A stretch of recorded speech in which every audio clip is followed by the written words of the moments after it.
Bugungi kunlarda mamlakatimiz eng rivojlangan mamlakatlardan biri. Ronaldo, Biz налогlarni nosvoy varmi, ko'paytirishimiz kerak. nosvoy ber. Misol uchun nos chekuvchilarni Kamroq kamaytirish chek, uchun ichida ozgina qolgan. qimmatlashimiz Ma, kerak. qo'ling rap 500 etadi.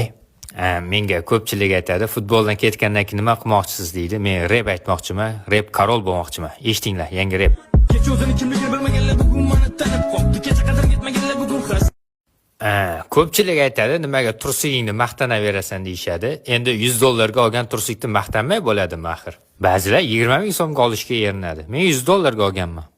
PSG finalga chiqdi. Chumatagimni qo'yganman PSJga. Bu xorromilar men ketishimni kutganda, men ketgandan keyin zo'r o'ynab qo'ydi-da bu pidarazlar. Oldin ikkita gol bo'lgan. Hozir esa faqat men golman. Любой futbolchini joyida damini berib, choy damlatib o'rayapman. Ana bu toshbaqami, ana bu malakasiz onasi og'zidan ketmagan yibanlar meni o'yinim emas.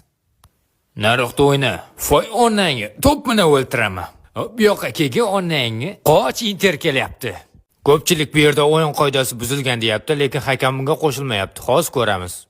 100% to'pga o'ynalgan. To'pni birinchi bo'lib ushlab olgan. Ko'ryapsizlarmi? Top toza to'pga o'ynalgan.